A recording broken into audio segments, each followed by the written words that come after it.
कितना कीमती समय मिला है आप समझ नहीं पा रहे हैं, आप समझ नहीं पा रहे, पछताना पड़ेगा बाद में। थोड़ा समय विश्राम किया जाता है, इसको अभ्यास में डाल लो। कई वर्ष हो गए मध्याह्न में विश्राम नहीं, नींद का नहीं, थोड़ा शरीर अस्वस्थ होने का, लेट जाना फिर बैठ जाना फिर टहलना फिर लेट जाना बैठ जाना, नींद का नहीं। रात्रि में 4 घंटे इसको लेटने के लिए देते हैं बस, बीमार स्थिति में। शायद बीमारी ना होती तो पद्मासन में इसको हम विश्राम देते, पर अब पद्मासन लगा नहीं सकते। शरीर सुख आराम त्याग किए बिना भगवत मार्ग में कोई भी विजितात्मा नहीं हो सकता। रगड़ो, इस शरीर को रगड़ो, हाथ में माला है या काउंटर, टहल रहे हैं, जब नींद आ रही टहल रहे हैं, सिर्फ 4-5 घंटे शयन के लिए दीजिए। क्या कर पाओगे आगे? यही अवस्थाएं हैं, नवयुवक अवस्था। इसी पर विजय प्राप्त करो, नींद आदि पर, भोजन पर, नींद पर। जानबूझकर 1-2 दिन भोजन छोड़कर भजन पड़े नहीं रहना, कोई जान न पावे कि आप भोजन नहीं किए। पूरी दिनचर्या ज्यों की त्यों होनी चाहिए, जिद्दी स्वभाव। जो इंसान ब्रह्म मुहूर्त में उठता है वो शिव के सबसे निकट होता है, क्योंकि प्रभु उस समय ध्यान में रहते हैं और उस समय उठने वाला मनुष्य ध्यान के तरंगों से जुड़ जाता है। देख बेटा, तू कितना भी ज्ञानी हो, कितना भी धनवान हो, लेकिन अगर तेरा दिन देर से शुरू होता है तो तू हर बार दूसरों से पीछे रहेगा, क्योंकि जिसने दिन की शुरुआत ही प्रभु के साथ की, उसका सारा दिन प्रभु की कृपा से चलता है। सुबह जल्दी उठना सिर्फ आदत नहीं है, ये एक आत्मबल है, एक तपस्या है, एक आह्वान है ब्रह्म को छूने का।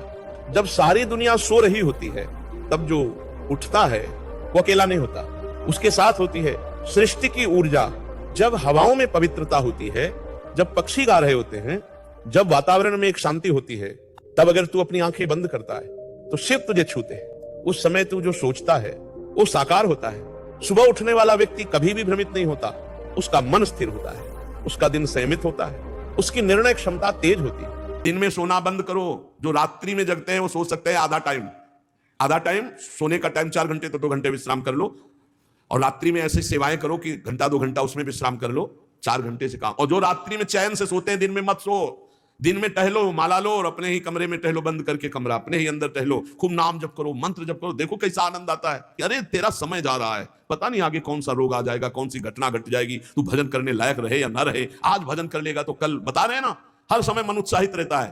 तभी हम कह रहे हैं कि भजन करोगे तो मरते दम तक तुम्हारा उत्साह नष्ट नहीं होगा, उत्साह संपन्न।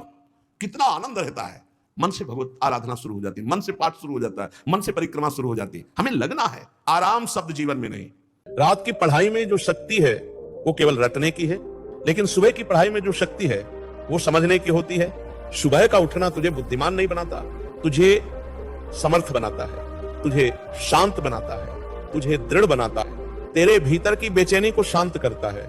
सुबह उठने वाला व्यक्ति अपने लक्ष्य के पास जल्दी पहुंचता है, क्योंकि उसका दिन लंबा होता है, उसके पास समय होता है, उसके पास चिंतन का अवसर होता है। वो दूसरों की तरह भागता नहीं, वो अपने लिए दिशा बनाता है। सुबह उठना मन को नियंत्रित करना सिखाता है, शरीर को अनुशासन में लाता है, और सबसे बड़ी बात, तुझे आत्मबल देता है। प्रातः